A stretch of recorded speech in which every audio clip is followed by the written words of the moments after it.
नमस्कार दोस्तों, आप सभी का स्वागत है। आज की ये केदारनाथ मंदिर की कहानी। केदारनाथ मंदिर किसने बनवाया? जाने केदारनाथ का इतिहास व इससे जुड़ी कथा। तो चलिए शुरू करते हैं। केदारनाथ धाम 2013 में आई प्राकृतिक आपदा के बाद से सैलानियों के बीच अत्यधिक प्रसिद्ध हो चुका है। हालांकि धार्मिक रूप से इसकी मान्यता पहले जैसी ही है। ऐसा इसलिए क्योंकि केदारनाथ 12 ज्योतिर्लिंगों में एक ज्योतिर्लिंग, पंच केदार में एक केदार एवं उत्तराखंड के 4 छोटे धामों में से एक धाम है। अब बात करते हैं केदारनाथ के इतिहास की। बहुत से भक्तों के मन में यह प्रश्न होता है कि केदारनाथ मंदिर का निर्माण किसने किया या केदारनाथ की कहानी क्या है। इसलिए आज हम आपको केदारनाथ मंदिर का संपूर्ण इतिहास बताएंगे। कुरुक्षेत्र की भूमि पर 18 दिनों तक लड़े गए महाभारत के भीषण युद्ध के बारे में भला कौन नहीं जानता। इस युद्ध में सभी रिश्तों की बलि चढ़ गई थी, फिर चाहे वह गुरु शिष्य का रिश्ता हो या भाई भाई का या चाचा भतीजे का। 18 दिनों तक निरंतर कुरुक्षेत्र की भूमि कौरव व पांडवों की सेना के रक्त से लाल हो गई थी। महाभारत का युद्ध समाप्त होने के पश्चात विजय तो अवश्य ही पांडवों की हुई थी, लेकिन तब तक बहुत देर हो चुकी थी क्योंकि उन्होंने भी बहुत कुछ खो दिया था। युद्ध समाप्ति के कुछ समय बाद जब सभी पांडव भगवान श्री कृष्ण के साथ बैठकर युद्ध के परिणामों व प्रभावों के बारे में चर्चा कर रहे थे, तब श्री कृष्ण ने उन्हें पश्चाताप करने को कहा। श्री कृष्ण के अनुसार पांडवों के ऊपर ब्रह्म हत्या, गोत्र हत्या, कुल हत्या, गुरु हत्या इत्यादि कई पाप चढ़ चुके थे।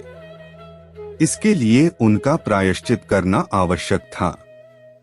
पांडवों ने इसका उपाय पूछा तो श्री कृष्ण ने बताया कि उन्हें इन पापों से मुक्ति केवल भगवान भोलेनाथ ही दे सकते हैं। इसके पश्चात सभी पांडव भगवान श्री कृष्ण की आज्ञा से भगवान शिव से मिलने काशी नगरी की ओर चले गए। श्री कृष्ण के आदेशानुसार सभी पांडव भगवान शिव की नगरी काशी, बनारस या वाराणसी पहुँचे। हालांकि भगवान शिव को पांडवों के उनसे मिलने आने की सूचना पहले ही मिल चुकी थी, लेकिन वे उनसे मिलना नहीं चाहते थे। भगवान शिव पांडवों के द्वारा किए गए ब्रह्म हत्या व गोत्र हत्या के पाप से अत्यधिक क्रोधित थे, इसलिए वे पांडवों से बिना मिले ही वहां से चले गए। पांडवों ने काशी नगरी में भगवान शिव को हर जगह ढूंढा, लेकिन वे उन्हें नहीं मिले। इसके बाद सभी पांडव हिमालय के पहाड़ों पर बसे उत्तराखंड के गढ़वाल क्षेत्र में चले गए। भगवान शिव भी पांडवों से छुपकर यहीं आए थे। जब भगवान शिव ने पांडवों को अपने पीछे पीछे गढ़वाल क्षेत्र की ओर बढ़ते हुए देखा तो उन्होंने इसका एक उपाय निकाला। वहां पहाड़ों के बीच कई पशु घास के मैदान में चर रहे थे। भगवान शिव उन पशुओं के बीच में गए और बैल रूपी अवतार ले लिया ताकि पांडव उन्हें पहचान ना पाए। गढ़वाल के पहाड़ों पर भी पांडवों ने भगवान शिव को हर जगह ढूंढा, लेकिन वो उन्हें नहीं मिले। अंत में महाबली भीम को एक उपाय सूझा और उसने अपना शरीर पहाड़ों से भी बड़ा कर लिया। उसने अपना एक पैर एक पहाड़ी पर और दूसरा पैर दूसरी पहाड़ी पर टिकाया और गहनता से महादेव को ढूंढने लगा। भीम के विशालकाय रूप को देखकर पहाड़ों के सभी पशुओं में हलचल पैदा हो गई और वे इधर उधर भागने लगे, लेकिन एक बैल अपनी जगह पर स्थिर खड़ा रहा। उस बैल पर भीम के विशालकाय रूप का कोई प्रभाव नहीं दिखा। यह देखकर भीम समझ गया कि यही बैल महादेव का रूप है, जो बैल का अवतार लेकर हमसे छिप रहे हैं। महादेव को भी पता चल गया कि भीम ने उन्हें पहचान लिया है। यह देखकर वे बैल रूपी अवतार के साथ धरती में समाने लगे।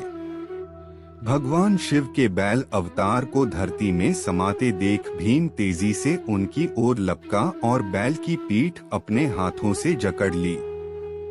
भीम के द्वारा बैल की पीठ अपने हाथों में जकड़े जाने के कारण वह वहीं पर रह गई, जबकि बैल के अन्य 4 भाग उत्तराखंड के 4 अन्य स्थलों पर निकले। आज उन्हीं स्थलों पर 4 अन्य केदार हैं।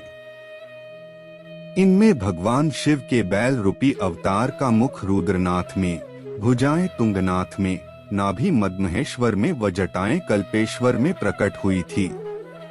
इन्हीं 5 जगहों को सम्मिलित रूप से पंच केदार के नाम से जाना जाता है। भीम के द्वारा भगवान शिव के बैल अवतार की पीठ पकड़े जाने के बाद वह वहीं रह गई थी। जब उन्हें बैल के बाकी 4 अंग 4 अन्य स्थानों पर प्रकट होने का ज्ञान हुआ, तब उन्होंने शिव की महिमा को समझ लिया। इसके बाद पांडवों के द्वारा ही इन 5 जगहों पर शिवलिंग की स्थापना कर शिव मंदिरों का निर्माण करवाया गया। इससे भगवान शिव सभी पांडवों से अत्यधिक प्रसन्न हुए और उन्हें सभी पापों से मुक्त कर दिया। हालांकि इसके बाद पांडवों के पोते जन्मेजय ने केदारनाथ मंदिर के निर्माण को और आगे बढ़ाया और यहाँ आम लोगों को पूजा करने की अनुमति प्रदान की। इसलिए केदारनाथ मंदिर के निर्माण में जन्मेजय का भी योगदान था। समय के साथ साथ पांडवों के द्वारा बनाया गया यह मंदिर जर्जर हो गया व कई जगह से क्षतिग्रस्त हो गया। फिर जब भारत की भूमि पर आदि शंकराचार्य ने जन्म लिया, तब उनके द्वारा संपूर्ण भारत भूमि की पैदल यात्रा की गई व चारों दिशाओं में 4 धाम की स्थापना की गई।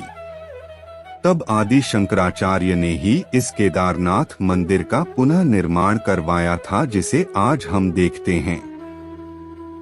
इसके बाद अपने जीवन के अंतिम समय में आदि शंकराचार्य ने इसी केदारनाथ मंदिर के पास ध्यान लगाया था व समाधि ले ली थी। उनकी समाधि आज भी केदारनाथ मंदिर के पास में ही स्थित है।